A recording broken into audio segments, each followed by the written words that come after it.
देश ও বিদেশে হোসাইনি মুসলমানদের প্রতি আমার অন্তরের অন্তঃস্থল হতে সালাম জানাচ্ছি। আসসালামু আলাইকুম ওয়া রাহমাতুল্লাহি ওয়া বারাকাতুহু। আউযু বিল্লাহি মিনাশ শাইতানির রাজিম। বিসমিল্লাহির রহমানির রহিম। মহান আল্লাহ পাক রব্বুল আলামিন আমাদেরকে দুনিয়ার মধ্যে প্রেরণ করেছেন। কেন তা একটা উদ্দেশ্য আলাদা। কারণ আল্লাহ পাক রব্বুল আলামিন যে আমাদের দুনিয়ায় প্রেরণ করেছেন খামোকায় তৈরি করেন নাই বা পাঠান নাই। আমরা ভাবছি মহান আল্লাহ পাক রব্বুল আলামিন আমাদেরকে পাঠায় নাই, আমাদের মা বাপ হতে আমরা জন্ম নিয়েছি, আমরা দুনিয়ায় এসেছি। এটা এক ধরনের শক্তির প্রয়োগ। কারণ এই শক্তির প্রয়োগটা কথা আল্লাহ বলেন নাই। আল্লাহ বলছেন ওমা খালাকতুল জিন্না ওয়াল ইনসা ইল্লা লিয়াবুদুন, সূরা জারিয়া আয়াত নম্বর 56। আমি সেরেফ মাত্র জিন এবং ইনসানকে আমার গোলামি করার জন্য আমি দুনিয়ায় প্রেরণ করেছি, আর তোমরা দুনিয়াতে গিয়ে আমার ইবাদত বন্দিগি করবে, আমার গোলামি করবে। কিন্তু আমরা কি করছি? আমরা দুনিয়াতে এসে ফেতনা ফ্যাসাদে জড়িত আছি, কেউ রাজনীতিতে জড়িত আছে, কেউ মিথ্যাতে জড়িত রয়েছে, কেউ হারাম খাদ্য ভক্ষণ করার জন্য সবসময় ব্যস্ত রয়েছে, কেউ মিথ্যা বলার জন্য প্রস্তুত রয়েছে, কেউ বক্রপথে চলার জন্য কেউ প্রস্তুত রয়েছে। এক কথায় আল্লাহর দেওয়ার যে বিধান, সেই বিধান অনুযায়ী আমরা চলাফেরা করি না। তিনি যে একজন হক, তিনি যে হক বাতলিয়ে দিয়েছেন, সে হক পথে আমাদের চলতে হবে, হককে অনুসরণ করে চলতে হবে। কিন্তু তা না করে আমাদের নিজের স্বাধীন মতো আমরা কাজকর্ম করি, ইবাদত বন্দিগি করি। কিন্তু সেই ইবাদত বন্দিগিতে মহান আল্লাহ পাক রব্বুল আলামিন খুশি হবেন না। তিনার হাদিস, তিনার নবীর হাদিস এবং তিনার কোরআন দ্বারা আমাদেরকে চলাফেরা করতে হবে। কিন্তু আল্লাহ এক, তিনার রসুল এক, দিন এক, কলমা এক, শুক্রবার দিন জুমার নামাজ এক, 30 রমজান এক, হজ এক, এত কিছু এক হওয়ার পরও আমাদের মধ্যে এত ফেতনা ফ্যাসাদ কী জন্য ছড়ায়? আমরা নিজেরাই বিভ্রান্তিতে পড়ে যাচ্ছি। কারণটা কি জানেন? আমরা কোরআন বাদ দিয়ে হাদিস নিয়ে মারামারি করি। আমরা আল কোরআন বাদ দিয়ে হাদিস নিয়ে মারামারি করি। আমি হাদিসকে অবমাননা করি না, আমি 86টা হাদিসকে মানি, কিন্তু 86টা হাদিসের মধ্যে অনেক ভুল ভ্রান্তি লুকিয়ে আছে। সে ভুল ভ্রান্তি লুকিয়ে আছে, সেটা প্রমাণ করবে কী করে? সেটা আমাকে আল কোরআন দিয়ে প্রমাণ করাতে হবে। যে হাদিসটা কোরআনের সঙ্গে টক্কর মারে সে হাদিসটা মানে যাবে না। যে হাদিসটা কোরআনের সঙ্গে সম্পৃক্ত হবে সে হাদিসটা মানা যাবে। কোরআন না মানার জন্যে, না বোঝার জন্যে আমাদের মধ্যে অত পথ, যত মত তত পথ।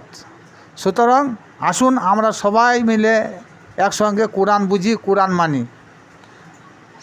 সূরা মায়েদা আয়াত নম্বর 44, এই আয়াতে আল্লাহ পাক রব্বুল আলামিন বলেন যে আমার কোরআন দ্বারা যদি কেউ ফায়সালা না করে সে কাফের। 46 নম্বর আয়াতে বলেছেন কোরআন দ্বারা কেউ যদি ফায়সালা না করে সে জালেম। 47 নম্বর আয়াতে বলেছেন, ওই সূরা মায়েদা 47 নম্বর আয়াতে বলছেন আমার আয়াত দ্বারা যে ফায়সালা করে না সে হচ্ছে ফাসেক। তাহলে 44, 46, 47 আল্লাহর এই আয়াত দ্বারা যারা সমস্যার সমাধান করে না তারা কাফের, জালেম, ফাসেক। তাহলে আমরা যদি কোরআন ছেড়ে দিয়ে যদি হাদিসের উপর নির্ভর করি তাহলে আমরা এই তিনটের মধ্যে পড়ব কি পড়বে না দর্শক চিন্তা ভাবনা করে জবাব দেবে। কারণ আল্লাহর নবী কোন দিনকার জন্য বলে না যে আমার হাদিসকে তোমাদের মানতে হবে। হ্যাঁ, একটা কোরআন আয়াত আছে, আল্লাহ বলেছেন আমার রসুল তোমাদের যাহা দেয় তোমরা গ্রহণ করো। কিন্তু রসুলের গ্রহণ কথাটা কোরআনের সঙ্গে সম্পৃক্ত হতে হবে এবং সেটা সহি হতে হবে। না কোরআনের বিপক্ষে গেলে হবে না। আল্লাহ রসুল এটাও বলেছেন যে আমার পাক জবানের বাণীটা হচ্ছে হাদিস। আমার হাদিসের বিপক্ষে যদি আল্লাহর কোরআনে আয়াত থাকে সেটাকে তোমরা দূরত্ব মেনে নেবে। অথচ আমরা সেই হাদিস নিয়েই মারামারি করি। তার জন্য আমাদের মধ্যে এত ফেতনা ফ্যাসাদ, এত দল। কিন্তু যে যাই দল বলুক না কেন, কাল কিয়ামতের মাঠে আল্লাহ পাক রব্বুল আলামিন দুটি দলের হিসাব নেবেন, এক মুমিন এক কাফের, আর বাকি কোনো দল টিকবে না, সব দলই মাইনাস হয়ে যাবে। তাহলে আসুন আমরা আমাদের জীবন যাত্রা কীভাবে পালন করব। আমাদের জীবনযাত্রা পালন করতে হলে আমাদের আল কোরআন দিয়ে আমাদের জীবনযাত্রা পালন করতে হবে। সুতরাং কোরআন আমাদের একমাত্র সঠিক পথ। কোরআন বুঝতে গেলে একজন অভিজ্ঞ লোক দ্বারা বুঝতে হবে, কারণ কোরআনে এমন কিছু আয়াত আছে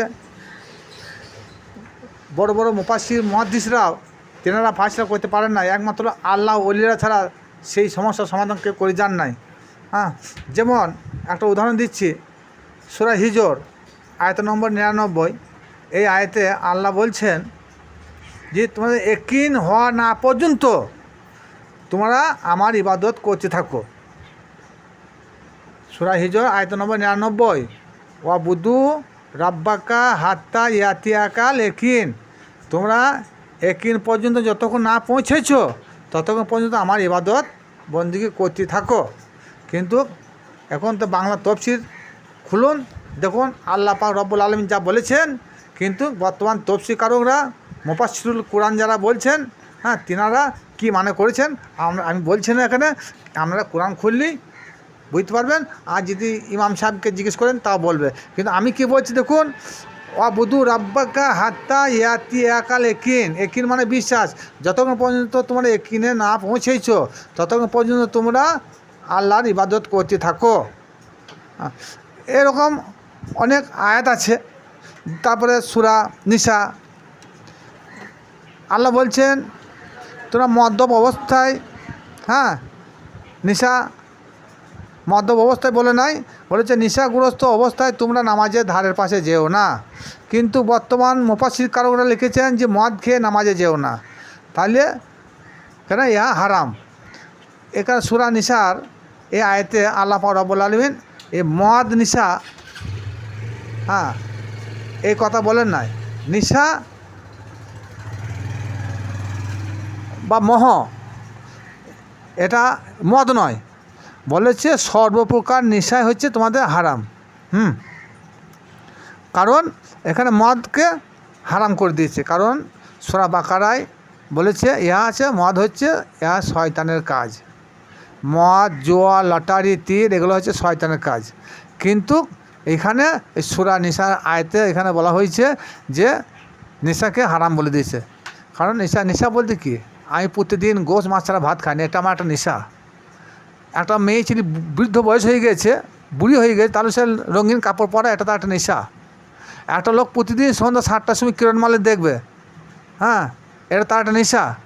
একটা লোক প্রতিদিন রাত 10টার নিউজ দেখবে, এটা তার একটা নেশা। একটা লোক সে বৃদ্ধ হয়ে গেছে কিন্তু সে প্যান্ট শার্ট বুট শার্ট পরবে, এটা তার একটা নেশা। তাহলে ওই রকম সর্বপ্রকার নেশাটা হচ্ছে ইসলামের দৃষ্টিতে হারাম। এখানে মদ হারাম করে না, নেশা মোহ। আমাদের পার্থিব জগতে এক একটা মানুষ এক একটা বস্তুর উপরে মোহগ্রস্ত আছে। সুতরাং এরকম একাধিক আয়াত আছে যে বর্তমান মুফাসসির কিরামগণরা তেনারা একটা সাইড দিয়ে বেরিয়ে চলে গিয়েছেন, কিন্তু আল্লাহ যা বলে নাই তেনারা তা বলেছেন। সুতরাং আল্লাহর কথা মতো আমরা চলব, কোরআন মানব, কোরআন পড়ব, কোরআন বুঝব। হাদিসের উপরে গুরুত্ব দিলে আমাদের বিভিন্ন দল ভাগ হয়ে যাচ্ছে। কারণ কে বলছে আমি পীরপন্থী, কে বলছে আমি দেওবন্দি, কে বলছে আমি বেরেলি শরীফে, কে বলছে আমি দেওবন্দি, কে বলছে আমি কাদিয়ানি, কে বলছে ফারাজি, কে বলছে লামুজাফি, কে বলছে হাত ঝাড়া। বিভিন্ন সম্প্রদায়ের লোক বিভিন্ন দলে বিভক্ত। কিন্তু কাল কিয়ামতের মাঠে কাফের আর মুমিন ছাড়া কোনো দল টিকবে না। কোরআন মোতাবেক যে জীবন ধারণ করবে সে মুমিন হবে, আর কোরআনের বিপক্ষে যে চলাফেরা করবে সে হবে কাফের। ভিডিও যারা দেখলেন তারা ছোট্ট করে একটা লাইক ও শেয়ার করবেন। খোদা হাফেজ। আসসালামু আলাইকুম ওয়া রাহমাতুল্লাহি ওয়া বারাকাতুহু।